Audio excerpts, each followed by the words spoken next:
This year is the 200th anniversary of the Star-Spangled Banner, both the flag and the song. The specific date is September 14th, 2014, but this is timely and will remain so for a couple of years at least. And this will always be timely on July 4th and September 14th, and of course on Flag Day. I'm joined by New York Times best-selling author Diane Carey, whose latest book centers around the origins of both the flag and anthem. Welcome, Diane. Welcome, Ben. How are you? I'm quite well, thank you. So, yeah, you're always well.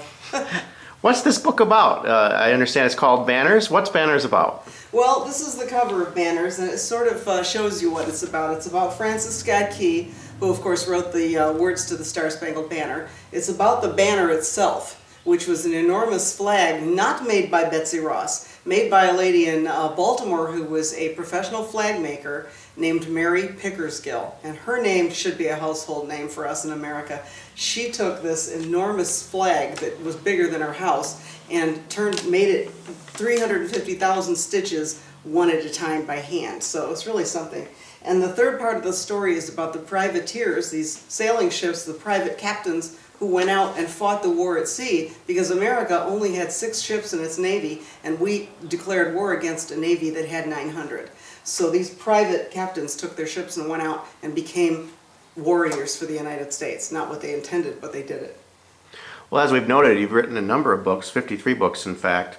What in particular inspired you to write about this moment in America's history? Well, I'm actually a member of the ship's volunteer crew. This is the Pride of Baltimore. This vessel is a replica of the privateer vessels, and there's a certain rig that goes with that. It's a fighting rig.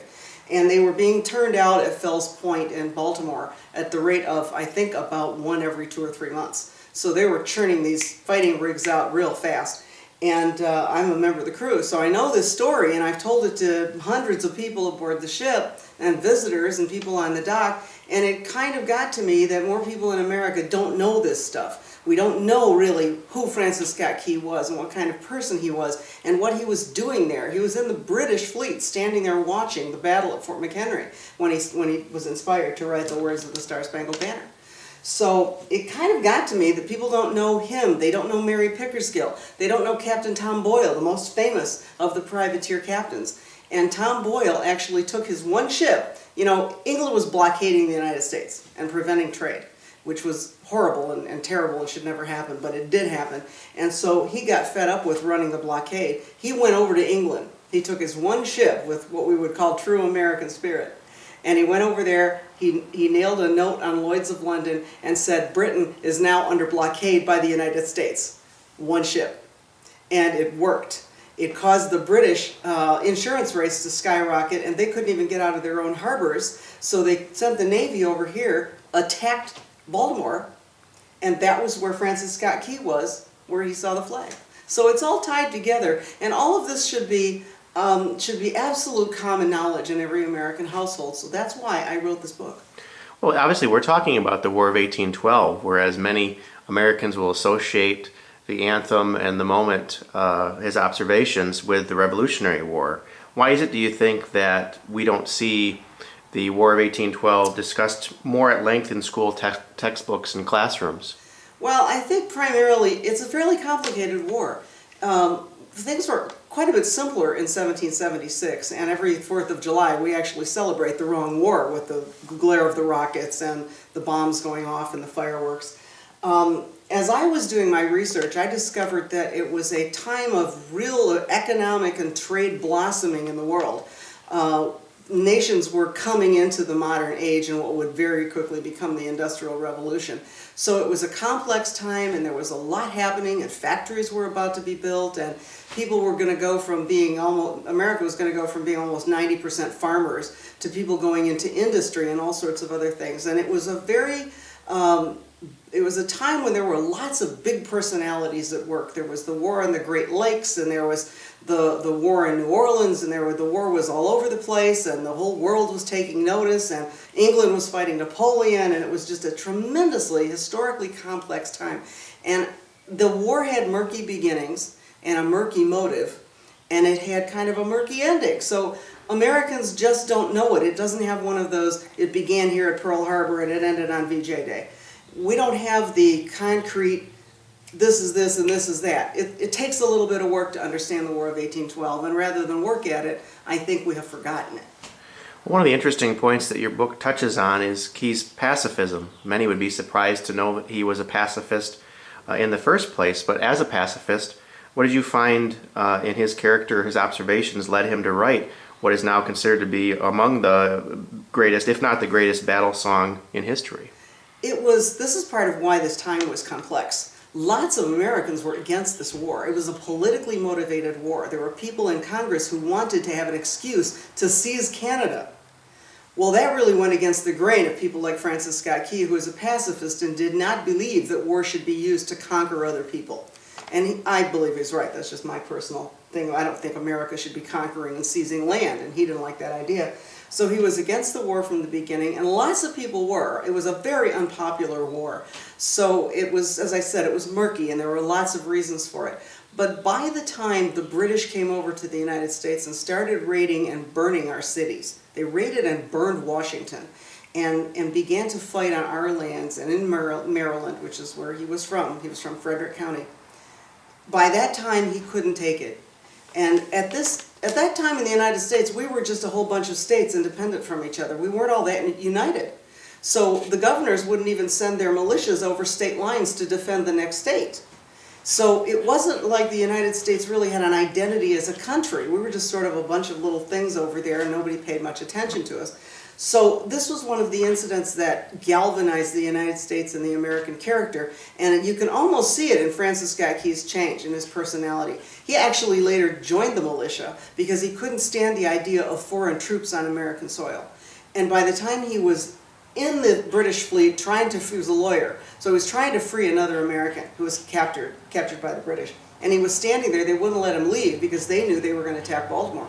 By the time he was standing there, seeing the British attack Baltimore, after having seen the burning of Washington for himself, and seeing the Battle of Bladensburg that was a tragedy for Americans, it rose in him an elation when he saw the flag in the morning and he saw that the fort had not fallen and that Baltimore would not burn.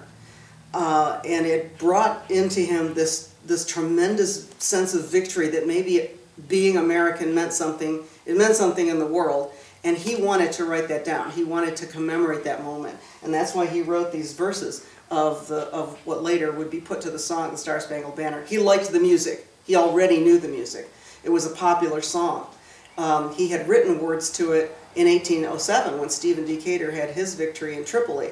So he used the song and wrote these words and was inspired to write it. Let's talk about the flag a little bit. You mentioned briefly earlier the flag was quite large. Can we talk about the reasons for that and any other information, kind of fun facts about the flag itself? Well, Fort McHenry is a tiny little fort outside of Baltimore. It guards a bottleneck where the water goes into Baltimore's inner harbor. So this little fort had a man in charge named Armistead, George Armistead, Major Armistead, a young man, and he knew that sooner or later the British were going to come and try to attack that shipping point where the ships were being built at Fells Point.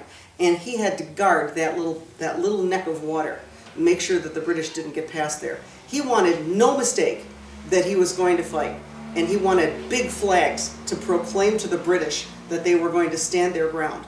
Mary Pickersgill actually made two flags. One was a little smaller, 17 by 25, and that's the flag that flew all night in a raging, slashing storm. And in the morning, when the clouds parted and the sun came out, that's when they raised the big flag, the 30 feet by 42 foot Star-Spangled Banner.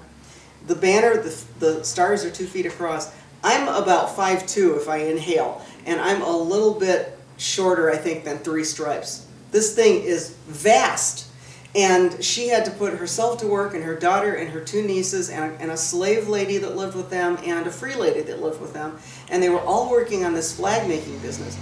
If you realize it, we forget sometimes because communications for us is so easy, but these are ship's signal flags, and they mean things, and they are the only way to communicate over distance was flags. There were no radios, there were no smoke signals, you couldn't do it by fire, there was no semaphore. So the only way that people could be sure what was going on was by seeing the flag fly over Fort McHenry that morning. And Francis Scott knew that the fort had not fallen and Baltimore would not burn. And then he personally witnessed a very disheartening retreat by the British. they were beginning to lose, where up until that point they had been winning. So the flag, as I said, is actually in the Smithsonian. I didn't say that, but I'm saying it now. Is in the Smithsonian. What's left of the flag is only this big. This is the bottom of it, and this is how it would look if it were fully together. Right now, this is what it looked like originally. 15 stars, 15 stripes, and then this is what's left of it. One of the stars has been cut out, and the rest of the flag has been kind of cut apart, because after the battle, of course, it was famous. And George Armistead and his family kept the flag, and they started kind of clipping it off and giving pieces of it to the families of veterans and things like that. So I understand we have a rather special reunion coming up in this fall as we look at the commemoration of the anniversary as well. We do. Francis Scott Key, when he got to a hotel later after the battle, he sat down and he wrote the rest of the Star-Spangled Banner. And this is his original manuscript. You can see it with the little crossed out words where he corrected himself and that sort of thing. He took this manuscript and he gave it to his brother-in-law, who was the second in command at Fort McHenry. And the brother-in-law, Mr. Nicholson, was so moved that he had it printed as a handbill and started handing it around Baltimore, and people started to sing it. Well, this year, 2014, the 200th anniversary of the flag, this manuscript, the original from the Baltimore Historical Society, is going to be reunited with the flag itself at the Smithsonian and on display. Well, that's very exciting. It is. It's a real pilgrimage for Americans. We must take our kids, or show our kids, or tell our kids, because our children are losing the identity of America. They don't understand anymore because we've forgotten to teach them why America is special. We have this idea that it is, but there's a reason why America is exceptional in the world. You know, it sounds like you've found more than adequate adventure, heroics, interesting topics to touch on in simply working with figures and events in United States history. Can you talk to that and kind of how your process worked in researching this book? Yes, it's very difficult to take historical events and cram them into dramatic order, and that's what you have to do if you're going to write a novel. This is not a history book. This is a novel. You can read it. You can read their words as much as I could. I used their original words. Sometimes I would take, for instance, I have a scene in here that has the three living presidents. Thomas Jefferson, Madison, James Madison, who was the president at the time, and John Adams. And they're all on a rooftop in New York watching a parade of sail where the American Navy is there with all of its 6 frigates and a few little scattered other gunboats. And I had them discussing the fact that we don't have enough Navy and here we're about to go to war.